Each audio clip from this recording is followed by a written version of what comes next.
Hello and welcome. If you're watching this, that means you are a paid subscriber to my Substack channel. Thank you. And I will be delivering, I hope, at least around 1 to 2 videos each week from here on in. And the next few months, I think, are going to be focused predominantly on the theories of crime.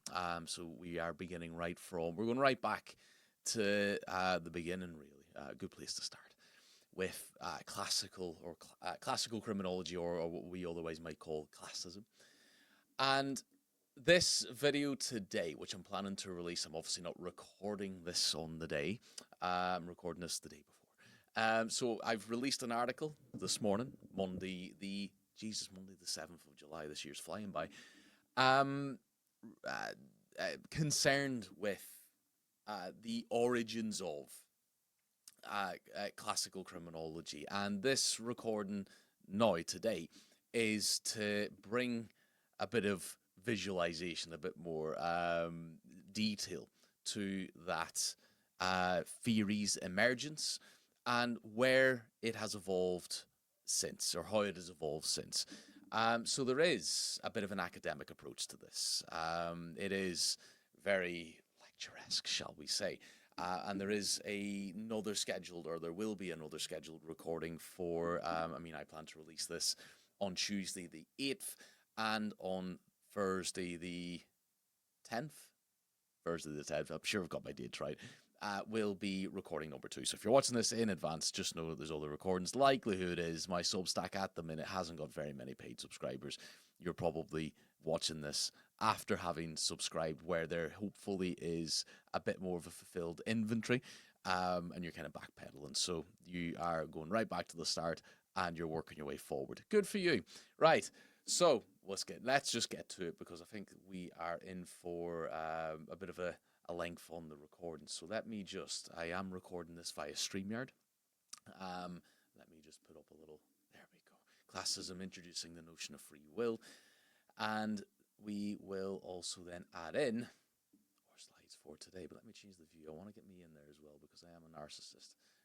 I think we'll stick like that. What's the other views I've got here? No, I don't like that one. Well, I want the slides to be the full. I'm not that much of a narcissist. I'll stick there. Yeah, I'll stick here. I think I'm positioned well there. So welcome once more, and thank you for joining. We are going to go through what is classism and contemporary classism in this recording, and a little bit more on the more modern elements. I think I'll take it in the or along the lines of more modern elements of where classical criminology is in or more recent decades in the video on Thursday. So this is going right back to the beginning.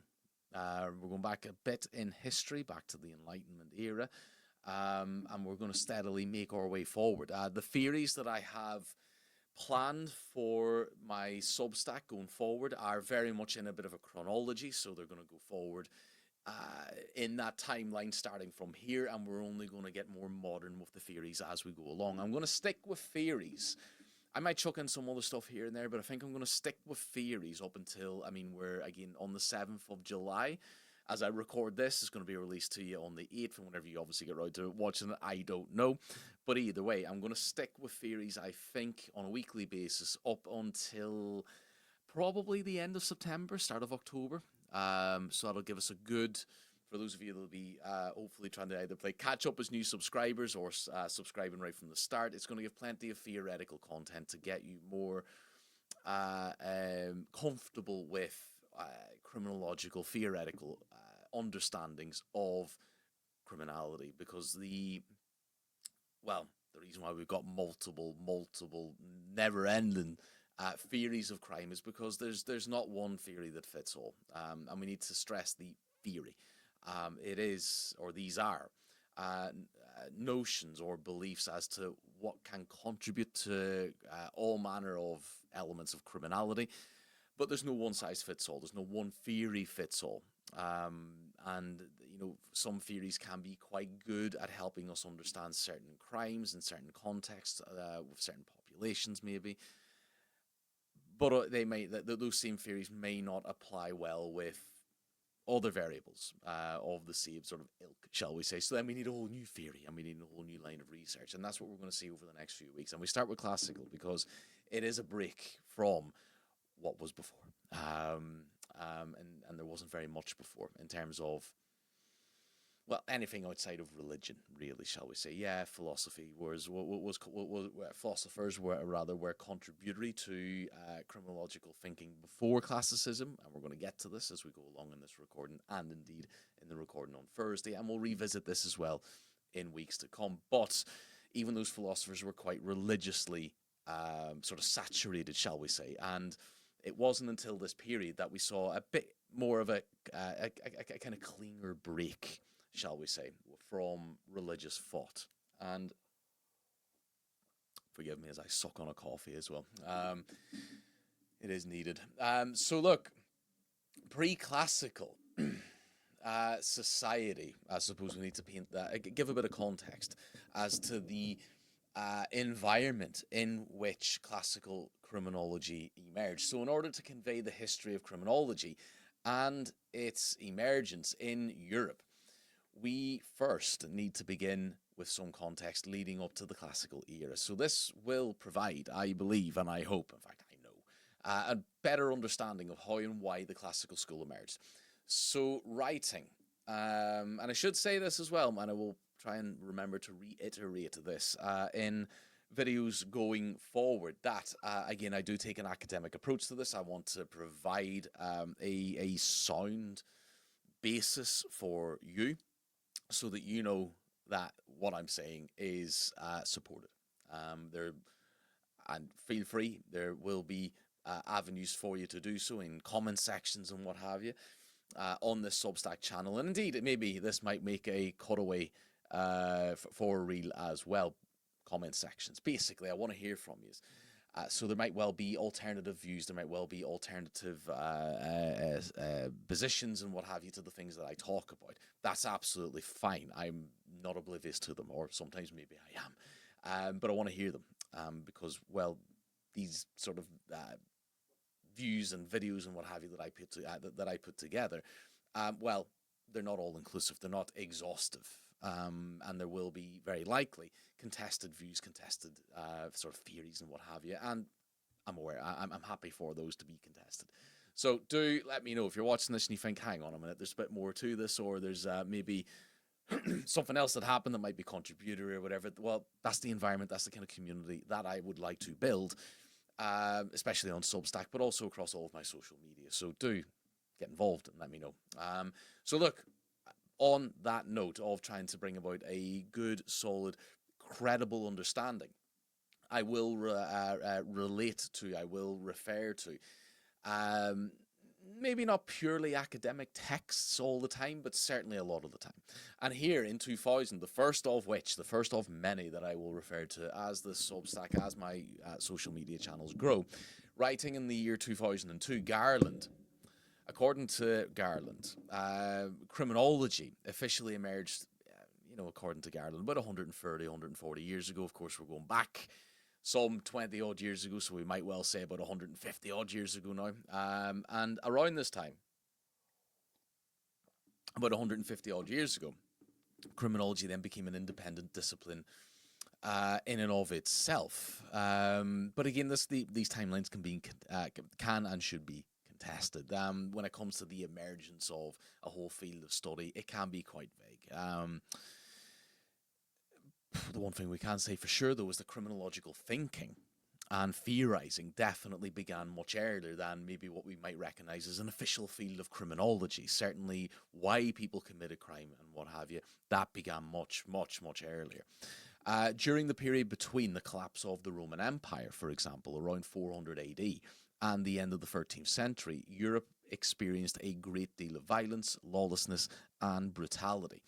And the conclusion of the Roman Empire then, around 476 AD, it plunged a large percentage of Europe into a crisis of governance, civility, economic efficiency, technological sophistication, and cultural identity.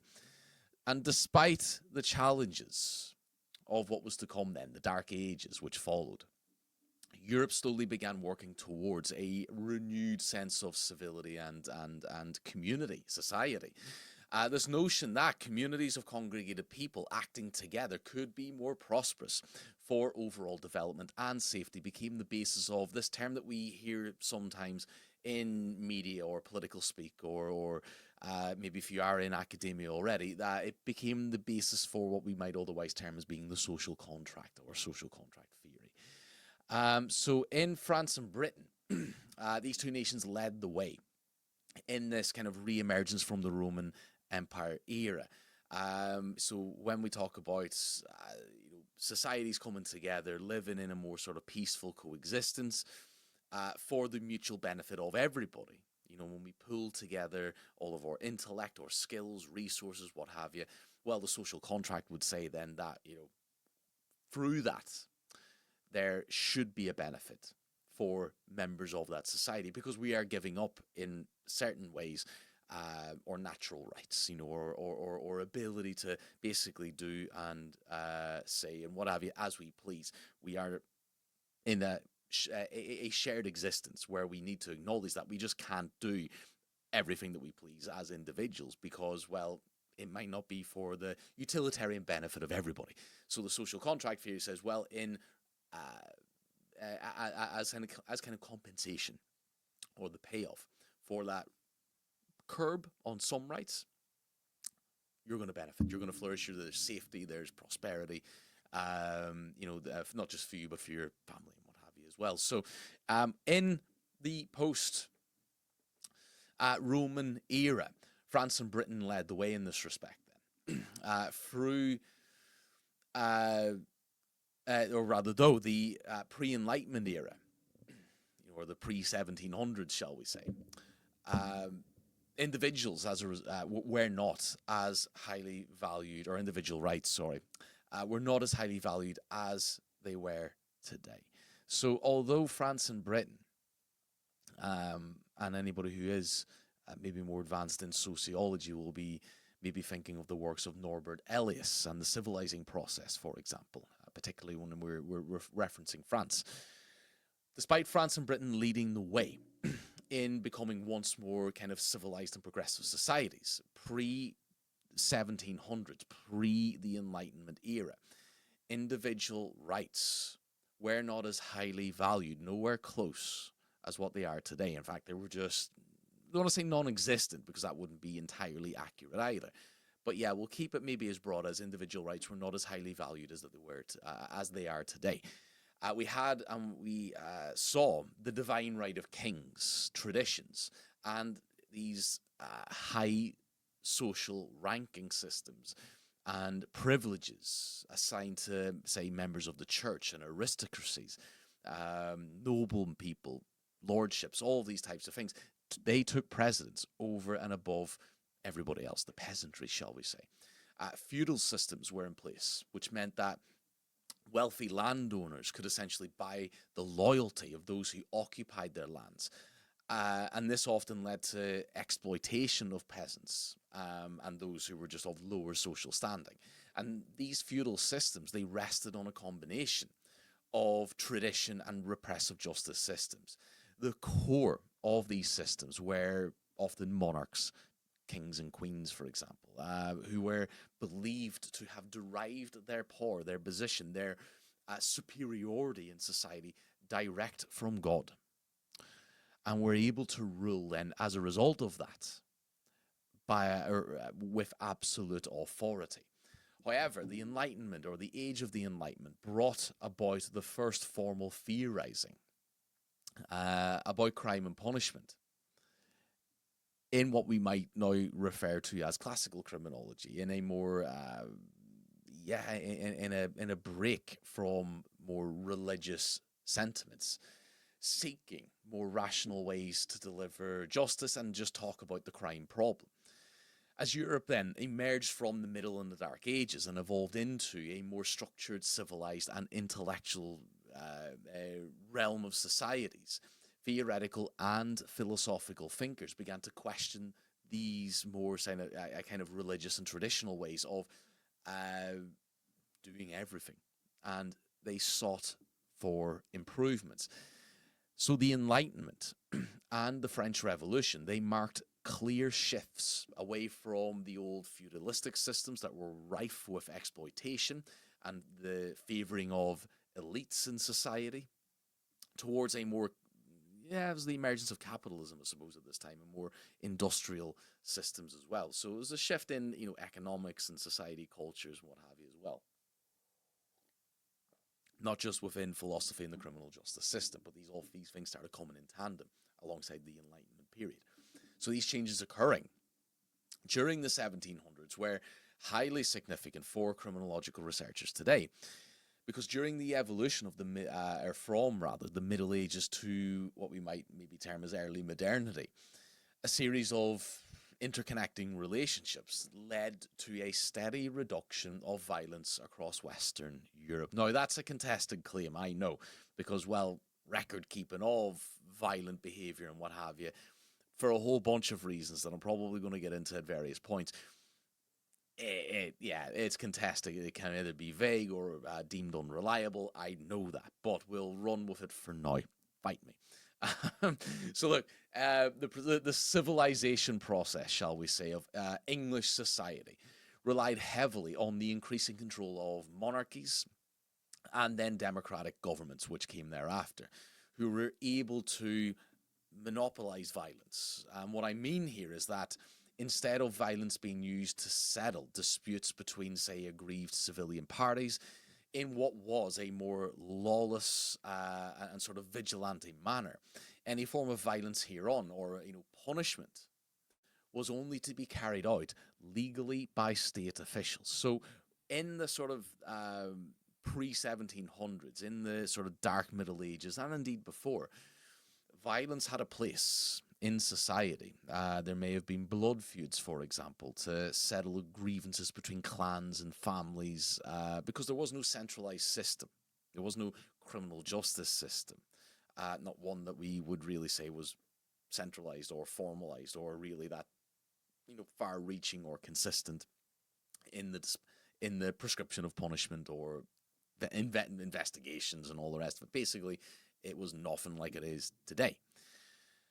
And part of the big changes that we saw from the Enlightenment period onward, particularly when we start getting into the era of having governments as opposed to monarchs ruling the lands. One of the big changes was the ability of governments to, and again, monopolize violence. They took ownership of violence. So in what was becoming these shared societies, part of the social contract is if you're going to fall in line with the rest of society in a democratically elected or in a society with a democratically elected government, for example, and within that then all these rules and regulations that bind you and restrict your ability to do absolutely anything, then there's going to have to be, again, a trade-off. What am I getting in return? And part of that is safety. And one of the ways to ensure safety is to regulate the ability for violence to be used all willy-nilly between people, between families. So from, around this period then, there is that monopolization of violence. Government, through what is beginning to become a more centralized system of law and order, the criminal justice system, they say, we're the only ones who can dispense violence. We're the only ones who can punish people for crimes. So we need to try and bring order to society. And we will be the ones then who dispense punishment. Punishment is to be done by legal entities. Violence outside of this is a crime.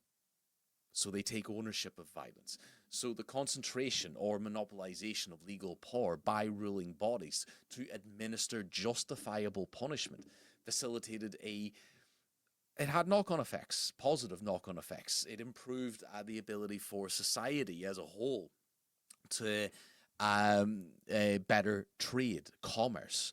It allowed then for, as societies became more civilized and functional and what have you, taxable income, which helped to pay for, well, a whole range of things that I'm not really going to go into. But, there was improvements because people started becoming more civilized, more orderly towards each other. this had a knock-on effect to the flourishing of other aspects of society. So, look, in other words, the ruling parties in countries like Britain and France in particular, by taking legal ownership of punishment in the name of criminal justice, enabled the emergence and prosperity of capitalism. So, as these lands became less lawless, as our lands became less lawless, crimes such as banditry, which which was prevalent at the time, became less so, and commercial goods became better protected during transit, for example. For capitalism to thrive, it was necessary, and still is, to transport goods for sale, to import goods, which wouldn't have been possible if gangs were looting every bloody carriage which was going along, going from A to B to C, wherever.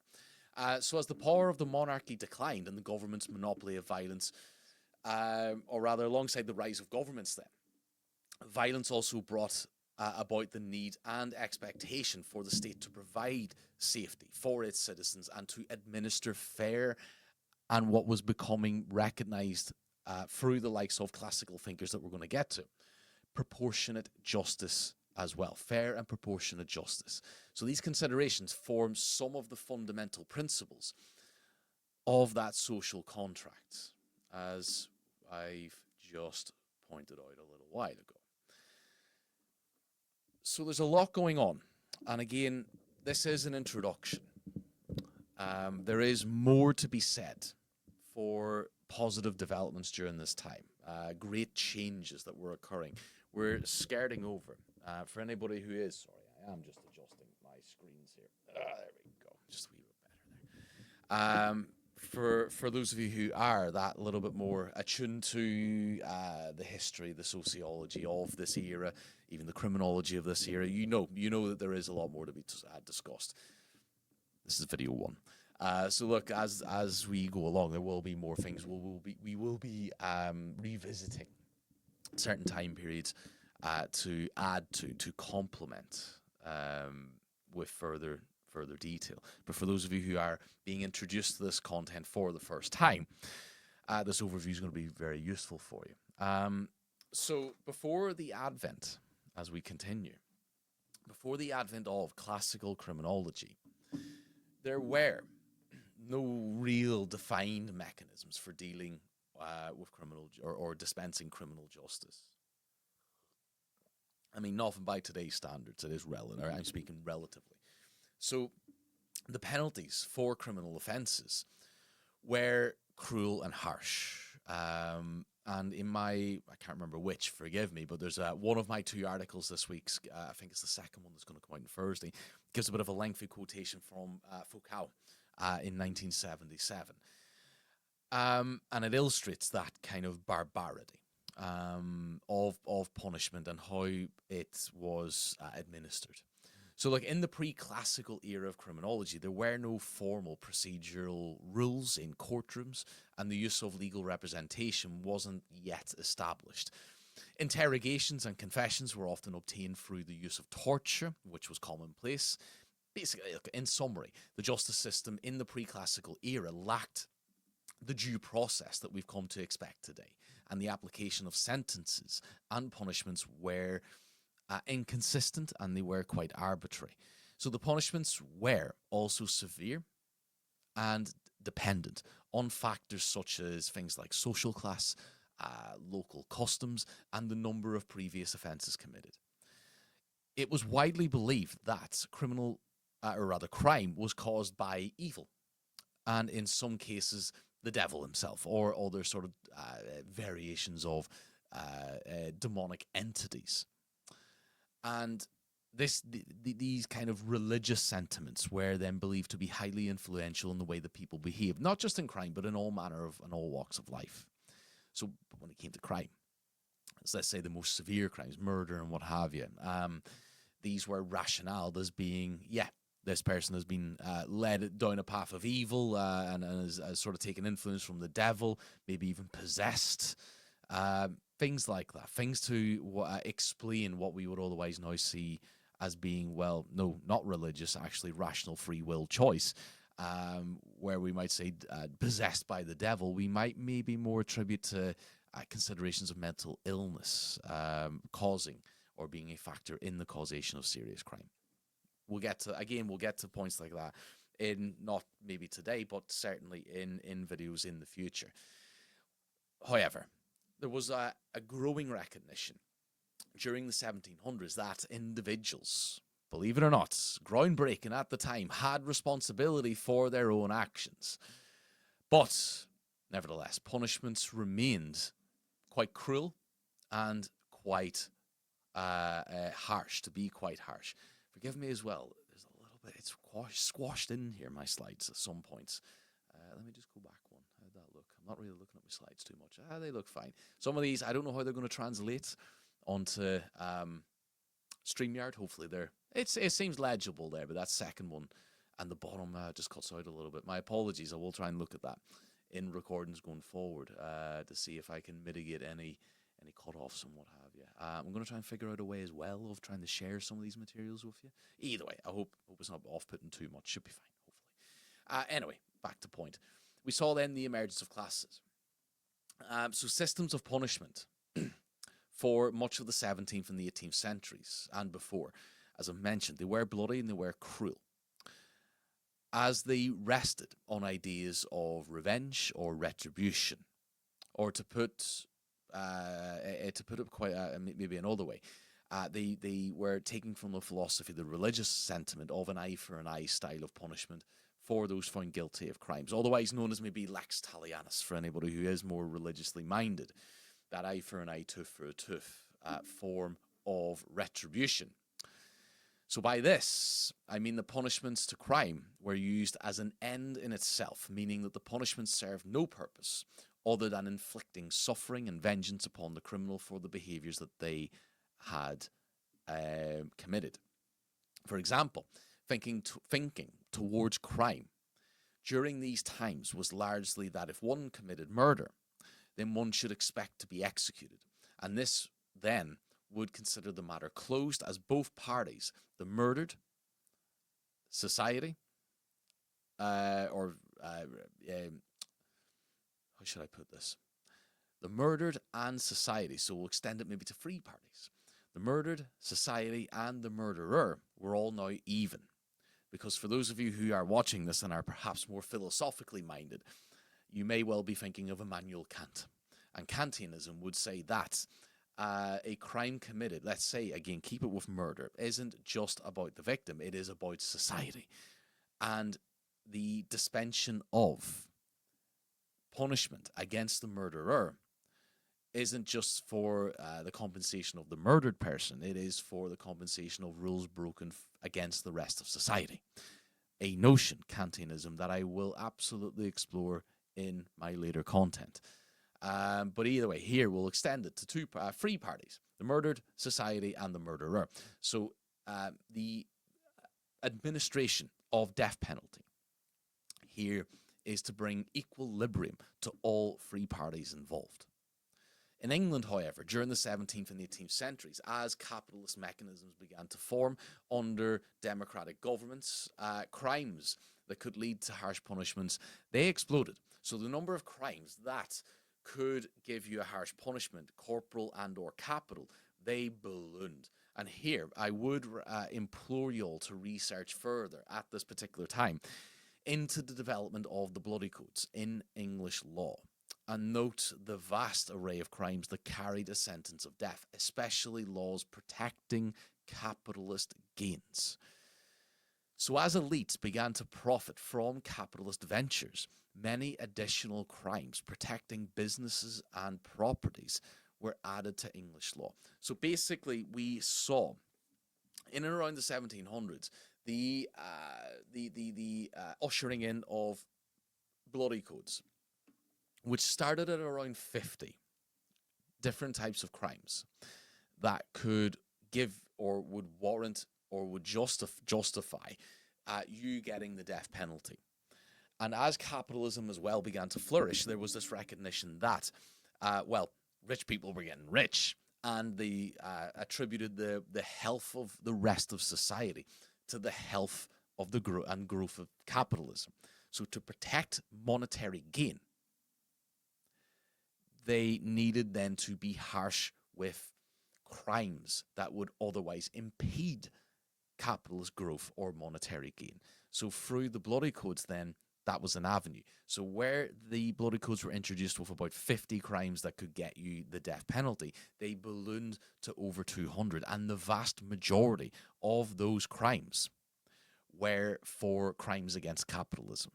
So it was law, they were law to protect. We can frame it other ways, I know, but I'm going to frame it like this for now. They were laws to protect, well, the interests of the elites.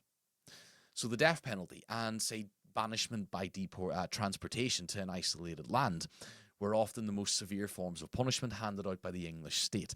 And there were many other punishments which, by today's standards, would be considered barbaric. However, philosophical thinking surrounding punishments would soon evolve during the late 1800s, the late 18th century, towards utilitarianism, where instead of punishment being an end in itself, punishment should then, it was starting to be believed or starting to be adopted and starting to be argued by certain theorists, punishment should be a means to an end. And again, what I mean here is that instead of punishment being backward looking, in that an execution for a murder, for example, being considered as resolving the matter, that more retributivist form of philosophical thought, an eye for an eye. Instead of that, utilitarianism and what was a growing sort of realm of thought, this utilitarian way of how utilitarianism reflected or was reflected in punishment is that punishment should instead aim to benefit and better all of society, because death penalty, it was being recognized for many reasons, didn't always or often mean that just because a murderer had committed murder and then they had the death penalty bestowed upon them, that did not mean that it was for the benefit of society. It did not mean that it bettered society. So there were calls for punishment to crime, or punishments to crime, and the treatment of criminals to become much more humane and also proportionate and purposeful. So there needed to be more thought. There needed to be further development, a greater purpose to crime when it was administered, when it was prescribed as a punishment for whatever type of crime. We're not just talking. I'm using murder as an example. It doesn't have to be murder. It could be lesser crimes as well, like theft and sexual crimes and whatever it is, whatever it might be. So, look, classical criminology was not based on empirical evidence. It instead focused on controlling and punishing criminal behavior through the exercise of free will. So what I mean is that, unlike in the theories that I'm going to cover next week and the weeks after, the earliest form of classical theory wasn't based in scientific research methodologies. It didn't, as I will discuss again in weeks to come, it wasn't really steeped in, there was no research experiments, there was no academic, there was no real academic structure to it. There was no, it was basically much, much more philosophical. And as a result, this philosophy focused more on how to control crime, how to manage crime, how to punish criminal behavior. And it began to recognize that these behaviors were an exercise of free will. So classical criminology is rooted in the idea that individuals have the ability to exercise their own free will and make rational decisions. And so criminal activity is considered to be the result of calculated decision-making by the perpetrator. Now, this sounds basic by today's standards. It's like, well, yeah, of course. This, because of the grip of religion, predominantly in Europe, Christianity, this is groundbreaking stuff. You have to put yourself in the mindset of, go back to the 1700s. This is groundbreaking stuff. It paved the way then for a big radical change. And during the 18th century, when reforming the criminal justice system, theorists and key thinkers often referred to the teachings of philosophical figures such as Plato, Aristotle, Cicero, instead of religious figures. as religious teachings often advocated for harsher and more brutal methods. They were more retributivist in nature because, again, that's where we get that eye for an eye, that lex talionis. There needed to be a break from that approach because it had been tried and tried and tried again for centuries. So religious writings also supported the idea of a divine right of kings and the power of a monarchy to do as they pleased, under the assumption, again, that their power came direct from God. And likewise, that criminal acts resulted from evil and demonic forces. And this is especially true for those more aligned with the Old Testament, to believe things like that. So this shift in thinking, which occurred during the 18th and into the 19th centuries, this classical shift, became known as, well, the classical era or classicism. And it differed significantly from the past, from the more religiously steeped past. And the first notable difference emphasized the notion once more that individuals had free will and rationality over their actions, rather than attributing criminal behavior to supernatural forces such as demonic possession or possession. Possession? I think that's the right word, isn't it? Yeah, we'll stick with that. So look, the actions of individuals were increasingly seen as the outcome of their own rationality and calculated decisions, weighing up the benefits of committing a crime against the risk of getting caught, shall we say. But this was seen to be the basis of just human behavior more generally, the ability to weigh up the pros and the cons. So in this sense, criminological evaluation began to consider both the individual and the crime itself, as we explore in more detail across, well, the remainder of this video and the release coming on Thursday. So classical criminology maintains that people could evaluate the pros, the cons of committing crime in their pursuit of pleasure, for example. Moreover, the institutions of the state were seen to be rather corrupted, ineffective, and desperately in need of reform.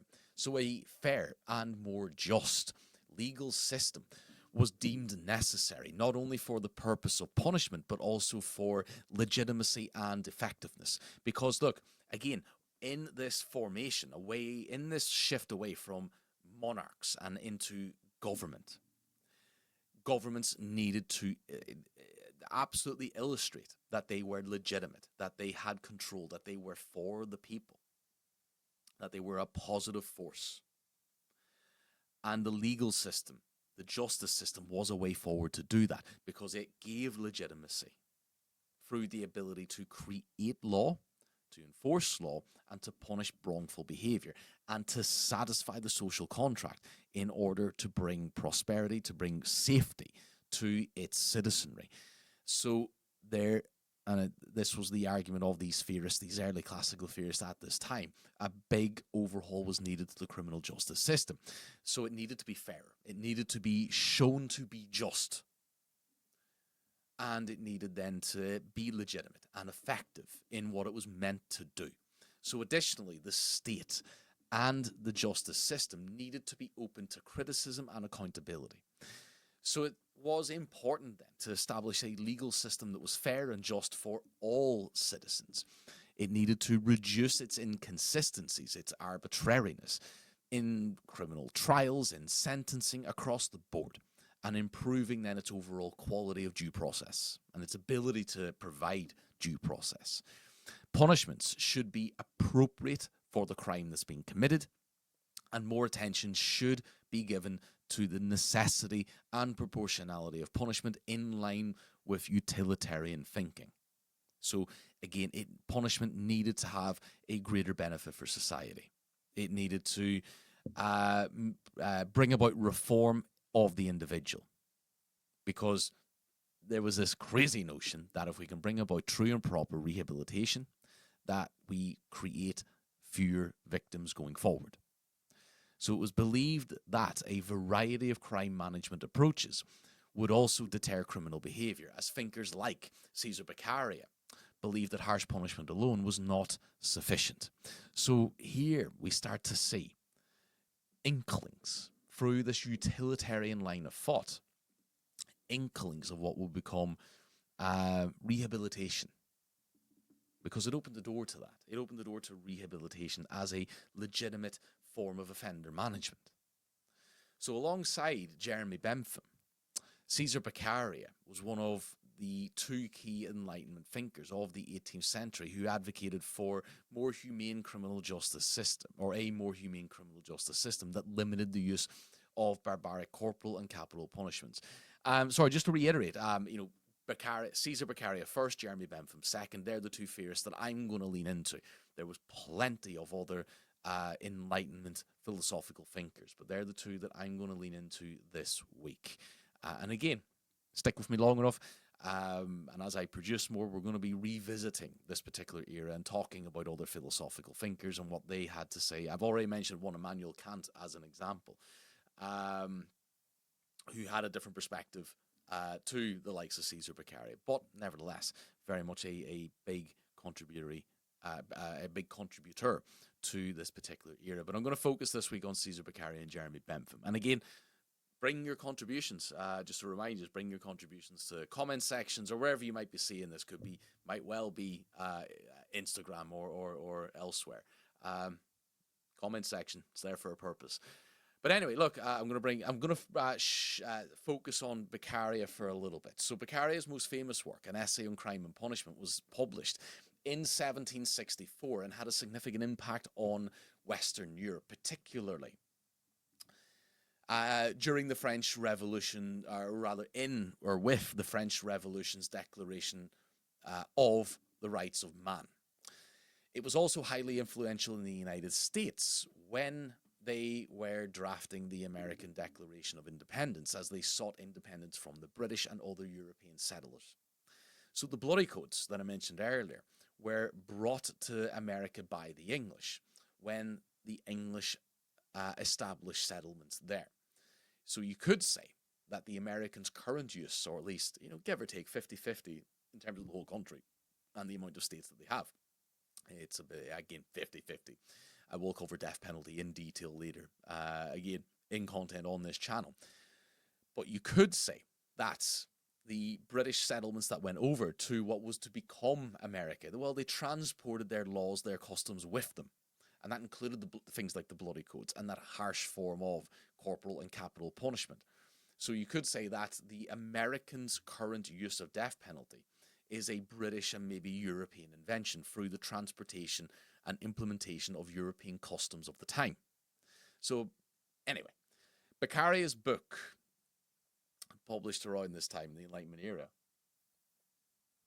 his only published work, was so influential that he initially published it anonymously, fearing, rather ironically, that he would be targeted as a revolutionary and put to death. So Beccaria published his book initially under a pseudonym, and it was highly influential. I mean, this, again, was groundbreaking stuff at the time. In his work, he outlined many core principles of what would be now termed as perhaps classical jurisprudence. So like the social contract theorists, Beccaria believed that people agreed to sacrifice a proportion of their freedoms so that they may live, and I quote here, so that they might enjoy the rest of it in peace and safety. So Beccaria believed that we, in this shared coexistence with each other that we still have today, we sacrifice a proportion of our natural freedoms, the ability in a state of anarchy to do as we please, whenever we please, to whomever we please. We sacrifice that so that we can live in safety and enjoy the rest of our lives in peace and safety. Okay, so look, for those who may not know, the social contract, again, can be applied as a framework for the relationship between individuals and the rest of society. So when societies formed, they did so in a way that everybody pooled, again, their resources, skills, and knowledge for the benefit of all. However, this came at that cost, as everybody would have limitations placed on the freedoms that they otherwise would have enjoyed in that state of anarchy. I really need to sort of get that point across because it is quite very, very important to understand the emergence context for classical criminology. So consider, again, that medieval era that preceded this current time that we're discussing, the 1800s. In the absence of governing laws during the Middle Ages, disputes were often resolved through retaliatory violence, as there was no other means of criminal justice resource. So in contemporary governed capitalist societies, limitations on personal freedoms have been implemented in order to protect the autonomy, the safety, and the freedom of everybody. However, classical philosophers like Beccaria believed that any restrictions on individual freedoms should be kept to a minimum, since humans possess free wills. And Beccaria argued that individuals should be able to act freely as long as their actions did not harm others. And he believed that the least amount of law necessary should be enacted to maintain peace and prosperity, as banning an action might actually increase crime rates. And we're going to get to that notion, put a pin in that in weeks to come. So clear definitions, understandings, and recording of criminal offences with predictable consequences should be established, and there should be no retroactive application of law when new ones are created. So basically, if, say, I don't know, smoking is legal today and we enact a law tomorrow to say, nope, smoking's wrong and we're going to ban it, it's now criminal, then we can't go back and persecute all smokers because they smoked previously, okay? So look, he started bringing in all these principles through his book Crime and Punishment, published in 1764, about how the criminal justice system should be reformed and how it should be more methodical, how it should be fairish, how it should be more proportionate, and how the justifications and the motivation and the guidance points, the framework for all of this, should have very, very little to do with religious sentiment. Because if we rely on religion, then we get an eye for an eye brutal system that simply we've been implementing for quite some time at this point, and it doesn't seem to be working, or it's not working as efficiently as it could and should. So individuals should be able to evaluate the extent to which their freedoms are being protected and restricted, according to Beccaria. And Beccaria's core philosophies also included the protection of convicts' rights, of offenders' rights. And he advocated for, in this fairer system, prohibitions on corporal punishments, on torture. He advocated for trial by peers for suspects, basically a jury, and the presumption of innocence until proven guilty for all accused of crimes. He believed that the primary objectives of punishment should be deterrence, and there were three key factors that contributed to crime prevention, according to Beccaria. So he emphasized the importance of proportionality in punishment, stating that punishment should not dramatically exceed the harm caused to society and should not be dramatically more severe than necessary to prevent reoffending. So there's no point in overkilling. If, say, one person stole a loaf of bread, then they shouldn't be, hung, drawn, and quartered. They shouldn't be, that probably wouldn't have happened anyway before. That's maybe a wee bit too severe, but they shouldn't be whipped and beaten and all the rest of it, because it's in excess of what is actually required. So to Beccaria, the severity of the punishment wasn't a key factor in deterring crime. Rather, it was the certainty of swift punishment after the crime that mattered more. So rather than the severity of punishment being a key factor in deterring crime, which should be a focus of the criminal justice system, it was the certainty. If I'm an offender, the certainty, the knowledge that I am going to face punishment, and that punishment is going to happen pretty bloody soon if I do whatever it is I'm thinking of that is illegal. The certainty, the knowledge that that is going to happen, and it's going to happen to me soon, that is going to be, according to Beccaria, a better and more effective deterrence of crime. Moderate punishments, which were easier to administer, were more effective, according to Beccaria, in reducing reoffending rates, with a greater focus on preventing crime rather than the severity of punishment itself needed. So Beccaria wasn't in favour of death penalty. He was something of an abolitionist, as he believed that the duration of the crime was more significant than its intensity, and that long prison sentences were, in fact, perhaps more effective. Additionally, he opposed the death penalty because no one, he argued, would enter into a social contract if they knew it could lead to their own execution. So big changes here being advocated by Beccaria. And during the 18th century, Britain was perhaps not as harsh as France and other parts of Europe. Still harsh, but not maybe quite as harsh. Although Britain was a leader in capital punishment, owing largely to the bloody codes and the protection of capitalist endeavours, torture, though, was decreasingly in use. And work by Jones in 2017 explains that between 1688 and the year 1820, the number of crimes punishable by death increased, again from 50 to 200 due to the introduction of those bloody codes. And Beccaria's work influenced many in the Western world, including the likes of Jeremy Bentham, with both of these philosophers, Bentham and Beccaria, advocating for more utilitarian methods.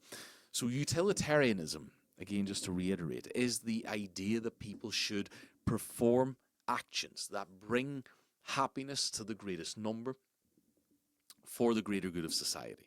So Bentham's book, entitled An Introduction to the Principles of Morals and Legislation, published in 1789, it reflects that very utilitarian concept. So Bentham developed a theory based on the idea that every human act is evaluated in terms of pleasure or pain, which is rooted in what was termed as hedonism.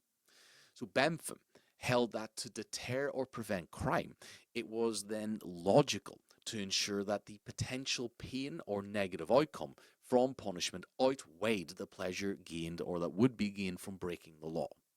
So utilitarianism then, as a result, is centered on the idea of promoting happiness for everybody. Consequentially, for utilitarians, and a bit of an oxymoron for them, any form of punishment conflicts with this notion. So utilitarianism is all about bringing prosperity and happiness for everybody, but the administration of punishment is, at its core, the infliction of an unhappy time if you're on the receiving end of that punishment.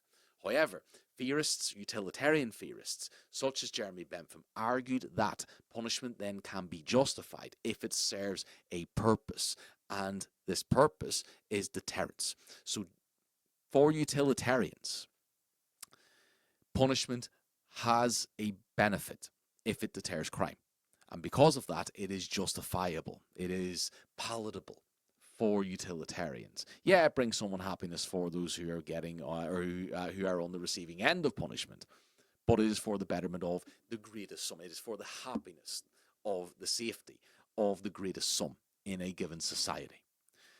So, Bentham is a utilitarian. Bentham is a classical thinker, and Bentham is inspired by the works of Beccaria, as many are.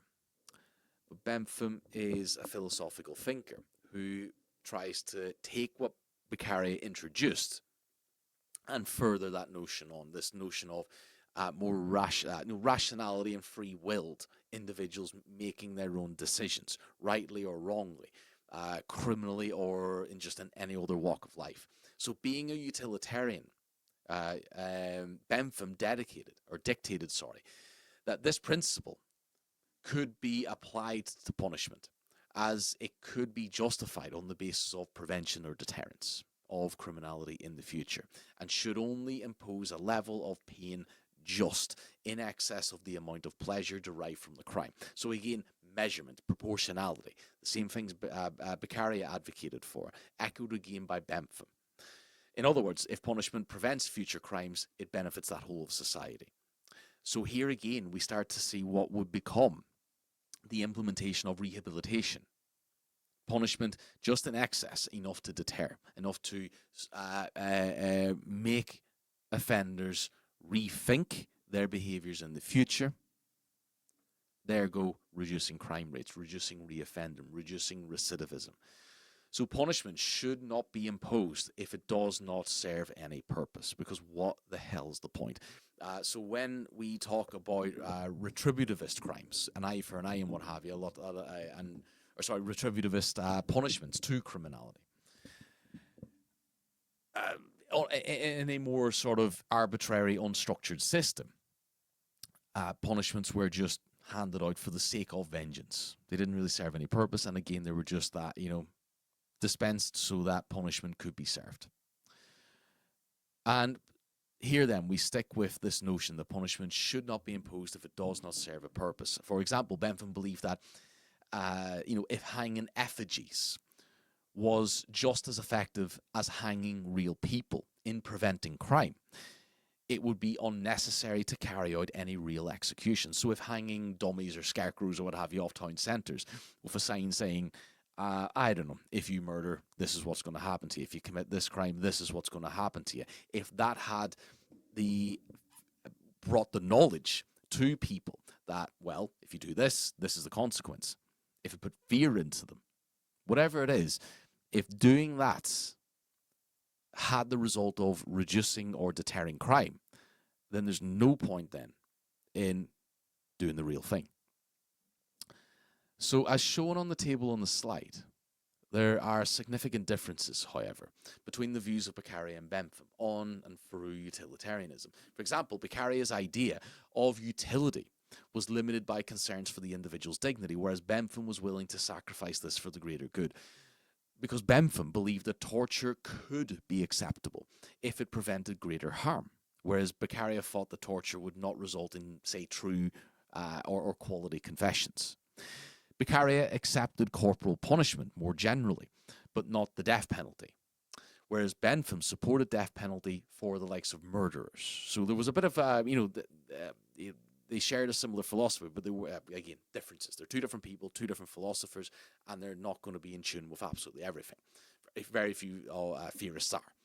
Finally, both theorists, Bentham and Beccaria, applied notions of rationality and free will to the field of criminal justice, or what was emerging as a whole, as the foundations of a field of criminal justice, which had previously been governed by, again, religious determination.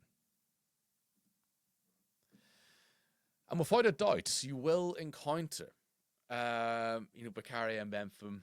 If you do study criminology, they're going to be in there somewhere. They have to be. They're foundational figures. And we will, if you stick with this channel long enough, you stick with my content long enough, we're going to be revisiting them and making mentions to them plenty more from here on. It's the reason why I'm starting with theories and starting with these particular theories, because, again, it's going to filter through to some of the things that I talk about from, here until I decide not to do these channels anymore. So, like, Bentham's most famous criminological contribution is perhaps the Panopticon, with the circular prison, where one or two prison officers in the central tower can observe the prisoners at all times. I'm not really going to focus on this too much, but I do have an article coming out on Thursday, which discusses this a little bit more in terms of, rationality, free will, surveillance, and what have you. Basically, the more sort of neoclassical implementations, basically these notions, but in a more contemporary, more modern light in the criminal justice system and indeed criminology. But there's a few considerations there's a few considerations brought up in that article that I'll leave for that article. If you're watching this video in full, you're going to have access to that when it is released. Sorry, is it Thursday? No, my second video is Thursday. Forgive me. It is released Wednesday, tomorrow, on the... Sorry, I'm looking. Today's the 17th. It'll be released on Wednesday the 9th. There we go. Sorry, I'm getting into the swing of this. Forgive me. A little bit rusty as we start, but yeah, I mean the influence of these philosophers still seen to this day, even with, say, Panopticon. Just before we move on, this idea that prisoners will be more well behaved if they believe that they were being surveilled at all times. It had a bit of an influence in terms of other prison designs. I mean, it wasn't this particular prison system wasn't implemented in the UK, but Bentham's designs were used in, say, Statesville Prison in Illinois, in the United States during the 1930s. That prison housed notable inmates like John Wayne, or went on to house inmates like John Wayne Gacy. There was Poseido Modalo in Cuba, which implemented or tried to implement a variation of Bentham's idea.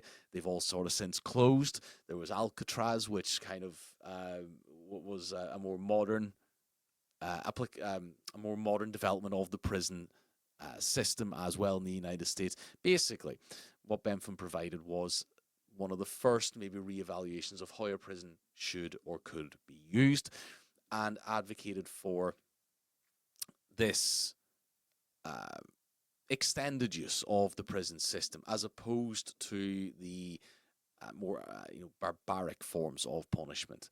That prison could be used more frequently for particular types of offenders.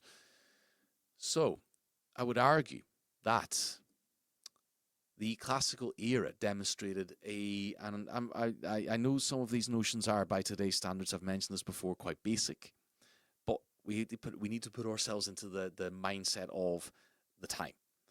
They were remarkable progressions in philosophical theory, what would become better criminal justice practice for its time, because they're enduring now. They are the basic underpinnings of what we try to apply now.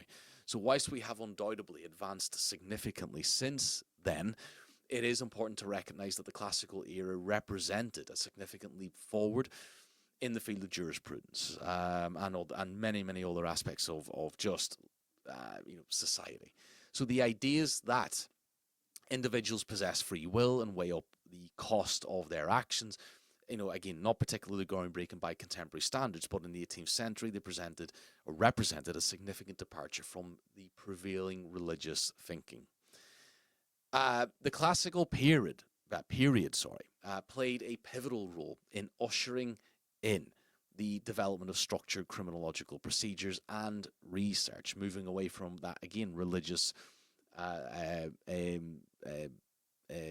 sentiment and refining jurisprudence. And we're going to move in my videos next week towards the first of positivisms, the introduction of positivism, the era that followed classical criminology, and the introduction of more scientific realms of application.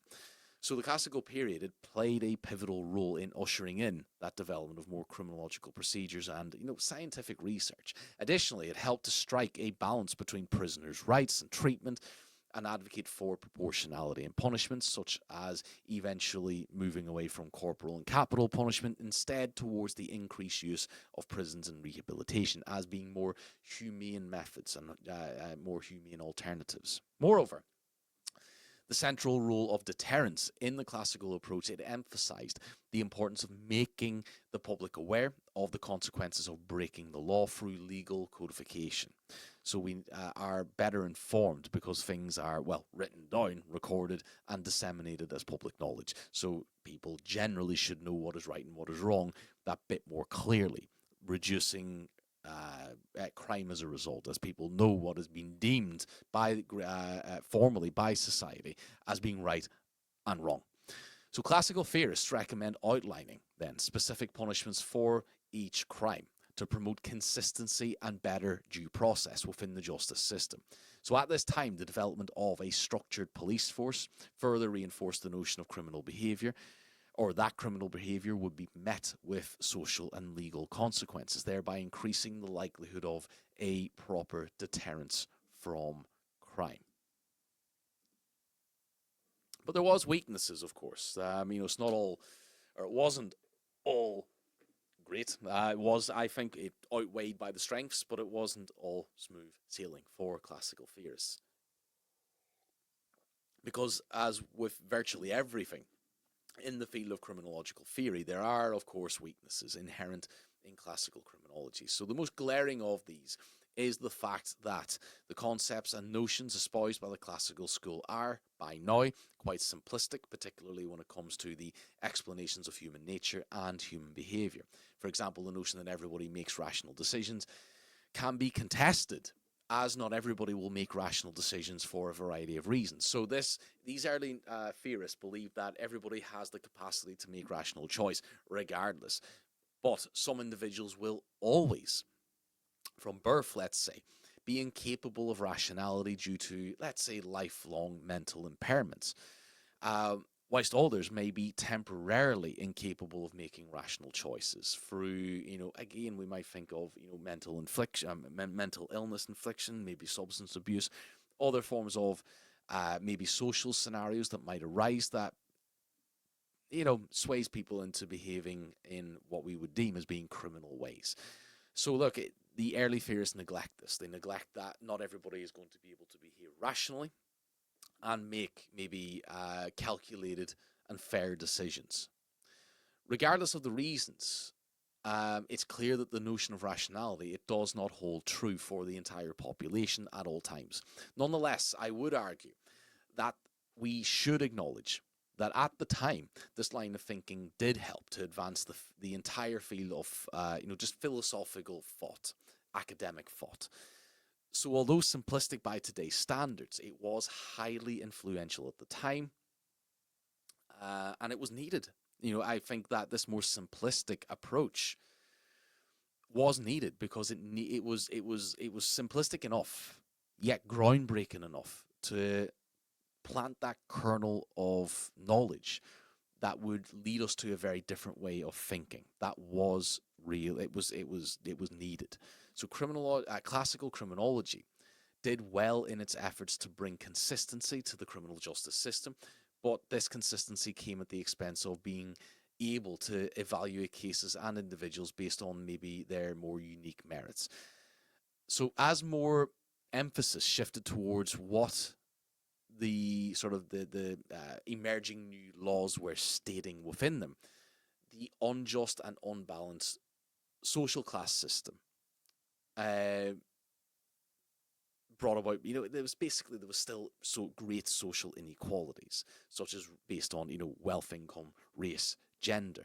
And they weren't taken into account here either. So new laws that were being implemented didn't and failed to consider the privileges of certain groups in society over and at the expense of others. Something that would eventually come to the fray with sociological and criminological consideration, but we are still some time off that.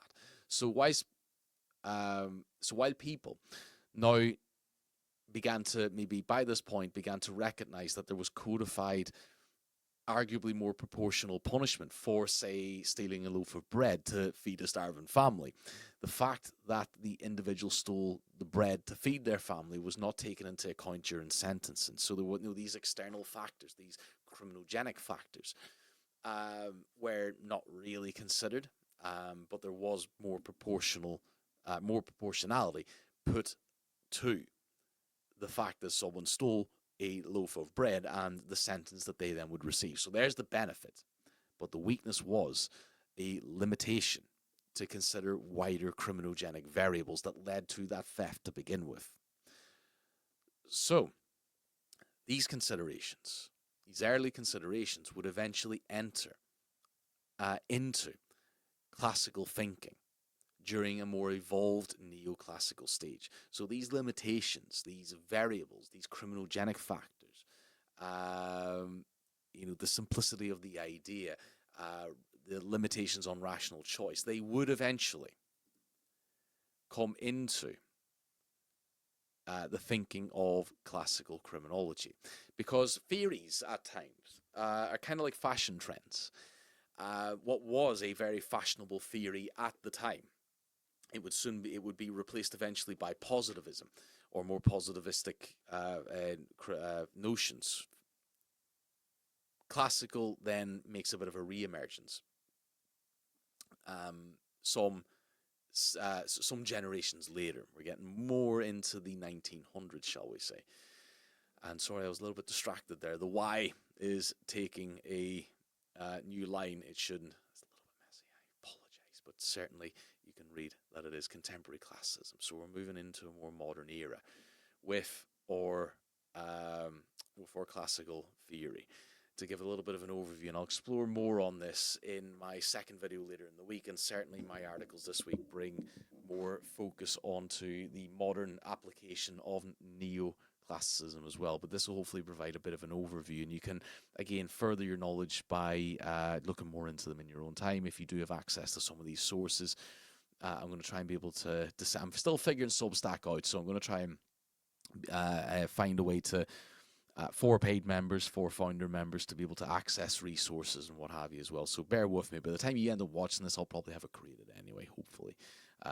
Forgive me, I'm still, like I said, trying to get on my feet with social media platforms across the board and make something of a structured system out of it all. But anyway, right, that's something for the future maybe. But here, we've moved into a bit of a renewed era of the classical school of criminology. So look, naturally, criminological thought progressed beyond these those early classical notions. And during the 1960s, the 1970s, following the growth of other criminological schools of thought, such as more scientific positivist, and what emerged from what we're going to be touching upon in a few weeks' time, the classical school eras, there was somewhat of a revival in more classical notions, the early classical notions that we've just kind of covered, and a focus placed back upon rationality of the person. So theories sometimes have a way, again, of coming back into fashion, and research can lead attention and rationale away from a theory. More research can swing the attention and rationale back to that same theory again, and look at it in a completely different light. So later theories in that I'm going to cover between now and about October will add to why neoclassical notions came back, or classical notions came back into fashion in a neoclassical form. And here we're going to consider some of these. Okay, so we're sort of skipping forward in that chronology a little bit to keep with classical for these videos this week. But my next 3 to 4 weeks, at least, maybe even 5 or 6 actually, are going to be theories that emerged and sort of flourished in between what was the earliest classical and this neoclassical re-emergence in the mid, shall we say, 1900s. So look, the first input here is the work of Cornish and Clark in the 1980s. So rational choice theory is based on the notion that individuals strive to maximize their profits whilst minimizing their losses. So we're talking about their self-interests.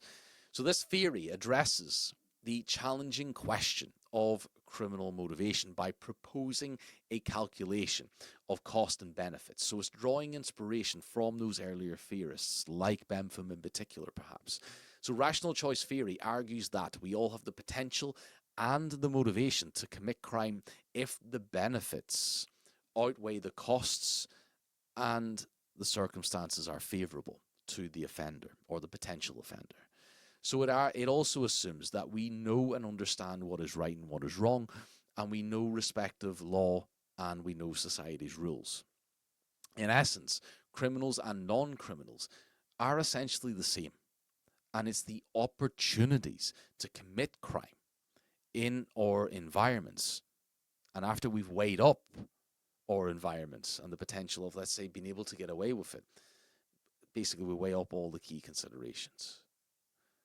So rational choice and other opportunity-focused theories have been influential in our more recent decades, and early approaches focused on manipulating the environment by forming crime prevention strategies, with academic origins linked to this notion of free-willed individuals and cost-benefit analysis of the classical school. So I'm going to touch upon, can't remember if I'm going to do it in this video or not, but it doesn't really matter. I will be doing it in videos released this week about situational crime prevention, because it stems from this line of thought, this notion that we are all kind of the same, and it's the opportunities presented to us that can make people offenders or non-offenders. So Clark and Cornish argued that rather than a simple choice, a sequence of considerations and choices must be made by a criminal, and these considerations and choices are influenced by social and psychological factors unique to the individual criminal, also known as criminal motivations. So rational choice theory, therefore, considers why specific individuals make decisions to behave in particular ways under certain circumstances. So Cornish and Clark, in their 2006 publication, summarize the basis of their rational choice perspective. So they state that crimes are purposeful acts that are committed with the intention of benefiting the offender. And offenders try to make the best decisions that they can given the risk and uncertainty involved. So the offender's decision making varies considerably with the nature of the crime, and decisions about becoming involved in particular types of crime, also known as involvement decisions, are quite different from those relating to the commission of a criminal act, so-called event decisions.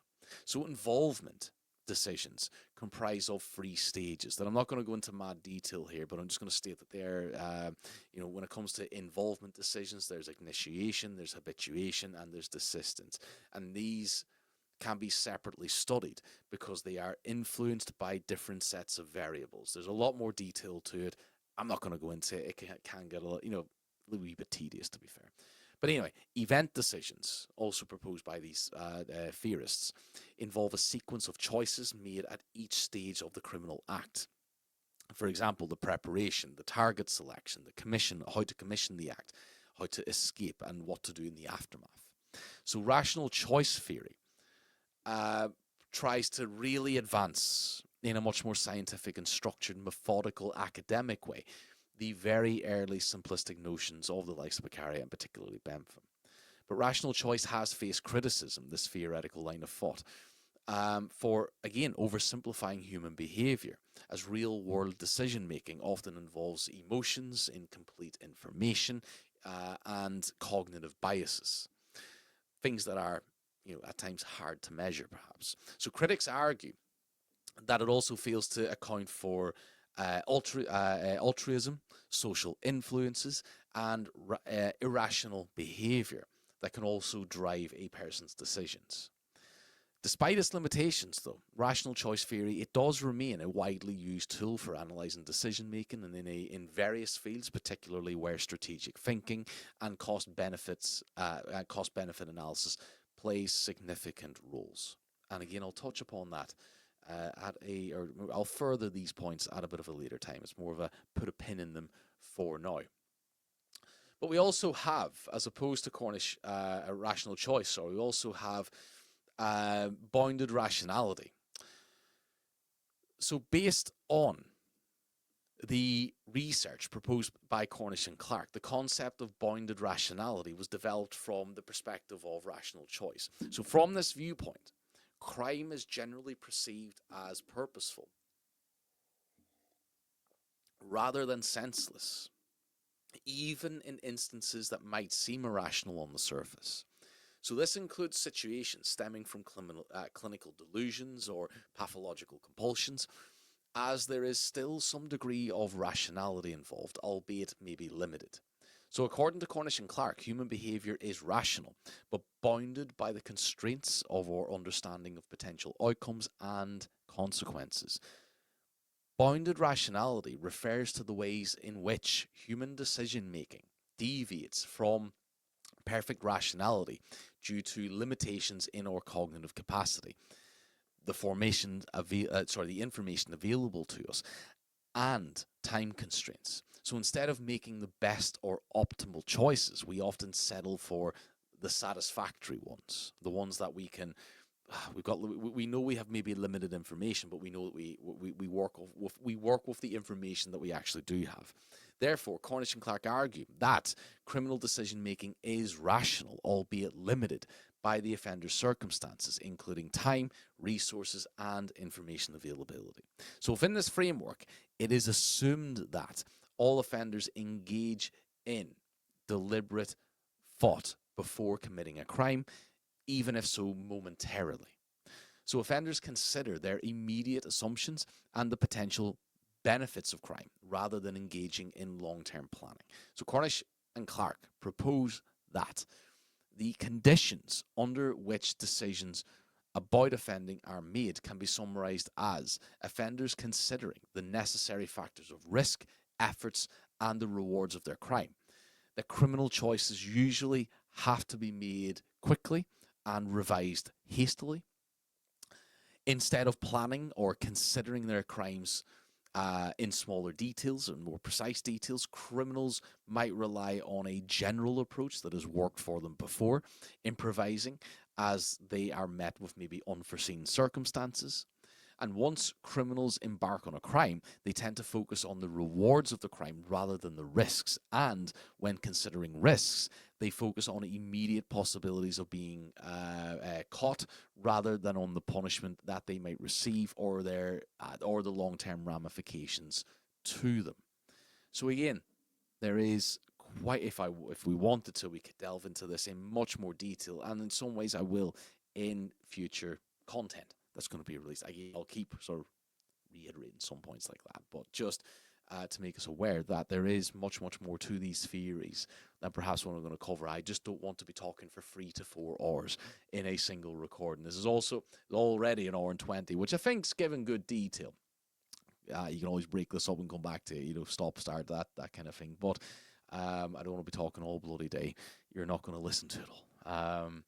But anyway, I've got a little bit more to get through. Not much before I end this particular segment and inclusion to what is going to be hopefully a growing repertoire of videos and content for you. But we're going to wrap up with just a couple more points on these more modern applications. So look, a modern reevaluation of classical criminology includes routine activity theory, which analyzes, and I think out of maybe most of the modern neoclassical theories, I like this one most, I think, if I had to choose, because it analyzes the causes of crime from the offender's perspective. So the theory seeks to explain the rise of crime following World War II, or certainly within that era. So Cohen and Felsen and their 1979 argument, it holds that society and cultural changes, societal and cultural changes, during the sort of post-war period created new opportunities for crime to flourish. And one factor contributing to the increased urban crime contributing to increased urban crime rates was the rise in the number of potentially vulnerable targets, such as infrastructural and just basically more opportunities for them to be successful in their criminal enterprises, and that had a large connection with increasing infrastructure, changes to people's routines, the family unit, and also growing prosperity in society in the post-war era. So notable post-war changes were evident in aspects of criminal life, such as the circumstances and locations of offences that were taking place. There were changes in the suitability of targets by offenders.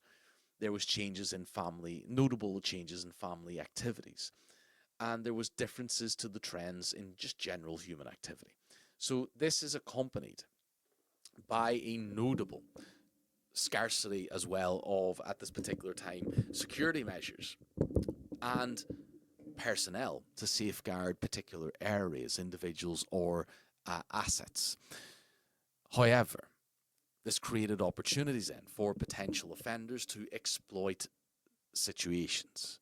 So Cohen and Felsen subsequently questioned why crime rates appeared to be increasing in the post-war period, despite improvements in social variables such as economic prosperity, education, employment, rights, protections, and also general living standards. So basically, things were getting better for everybody, generally speaking, across the board in the post-war era, but crime rates were also increasing. Why? Was the question from Cohen and Felsen. And again, just to reiterate, they noticed and noted that there was changes in suitable targets, family activities, new sort of infrastructure popping up, and just general changes to human activity. But as things were getting more prosperous, people buying and building and being able to buy better houses, buy more luxury items and what have you, say factories and what have you were being erected. There was also a lack of protection for those. guardians, for security guards, for example, or at but this particular time, perhaps maybe CCTV was becoming a more growing tool to deter crime and catch criminals as well. So, look, there's a lot of things going on here, but generally speaking, the question is society's getting more prosperous, but also crime rates are going up. And why is that? And we will delve more into, I will revisit this in particular theories that are coming up. But nevertheless, Cohen and Felson's primary focus was on what they termed as a direct contact predatory or a series of direct contact predatory violations, which referred to the intentional acts of taking or damaging someone's person or property. And it's very fitting with the neoclassical considerations of this new emergent era, because Cohen and Felson proposed that alterations in routine activity patterns had an impact on crime rates, and this was a crucial component. So I'm going to finish off, you'll be glad to hear, with Cohen and Felson, because they emphasized that the alignment of time and space between three key elements, namely the motivated offender, a suitable target, and the absence of a capable guardian, were essential for crime to occur. So these elements were deemed more important than the individual offender, let's say, on their own, because there needed to be a so-called chemistry of crime. So a lack of any of these three elements would impede the commission of a crime. So Cohen and Felson highlighted that the likelihood of these three factors being presented simultaneously depends on the social conditions of that particular time, in a particular scenario. For example, in the case of burglary, a potential offender might observe an unlocked door or window and access to a person's home full of valuable goods. Let's say it's a wealthy neighborhood. There might be a lack of, let's say if I'm walking in the street and I see an unlocked door or window, and I see a few valuable goods that are within reach, I might have a look around. There might not be any CCTV, probably an area that doesn't have any security, whatever it is. Might not be anybody else that have eyes on me. That might make me a motivated offender or motivated to offend. So all three factors are aligning and the crime then may occur. However, if me or another individual in this circumstance was not maybe inherently committed to commit theft, that's a variable gone of that chemistry of crime. Therefore, crime's probably not going to be committed. Let's say there was a CCTV camera installed. I'm probably going to, if I notice that, I'm probably going to think, yeah, I'm going to get caught. If, say, the door or the window was closed, but I knew there was valuables in there, might be too much effort. I might not have the skill set or the tools to get in. Therefore, this chemistry of crime has been corrupted. I'm probably not going to commit that crime. So in this scenario, it is measurable, or it is, it's kind of predictable if a person may or may not commit crime, according to Cohen and Felson. So there's a few things to take away from that. And they do provide, a VIVA acronym as well that, again, I think is a little bit too much for this particular video, but it will be referred back to and evaluated within future content. I think we've covered quite a bit. And my eyes grow weary, so I'm going to leave us perhaps for this video. Next one being released in just a day or two, where we will explore more of these neo considerations, and I will make references back to and further elaborate on some of these points in that content and content in weeks and months to come. So, to conclude with just a couple of points, classical era criminology did a lot to move us away from what was basically a nothing of a criminal justice system that fell before. Quite simplistic for its time, but moved us away from more religious doctrine, and was of the era where we were starting to question the legitimacy of kings and queens and, fairness and equality across the board. It advocated for proportionality. It advocated for necessity. It's a word I don't feel like I've used today. The necessity of punishment, consistency of punishment, the incorporation of law so that people can understand and we can formally dictate what is right and what is wrong, and this notion of free willed rationality. The limitations, however, from that very simplistic early era carried into the neoclassical era, they have been scientifically reapplied, furthered in much more detail. They are not without their limitations again, however, they are much more developed than what our earliest notions of classical criminology were.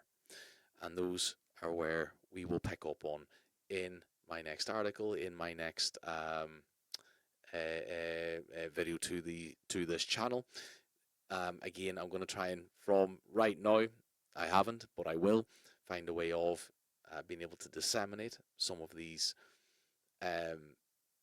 materials to you in terms of slides and maybe recommended readings and what have you. But if you do have access to academic resources, of course, again, these videos, this content that I'm relaying to you is going to be based on sound academic research, and I'm going to try and exhibit that at every stage. So here is some of the research that I have conducted for this week's recordings that should hopefully illustrate some validity to you. And these will be tagged in as well to articles. I like to put in like little bibliographies and reading this to my articles that I write for you. So to help you, if you are to take any of these notions forward yourself in any way that you can. So look, I'm going to leave it here. We're going to cut off. Thank you for listening. Thank you for subscribing. I really, really appreciate it. And if you stick with me, you're going to get more, hopefully very detailed deep dives into not just theories, but other, issues and phenomena, criminology or otherwise. That's, again, this channel is very much in its infancy, and it's only going to grow from here. So hopefully this will be the beginning of what is going to grow to be a very healthy, very lucrative repertoire of information for you. So I'll leave it there. Until next time.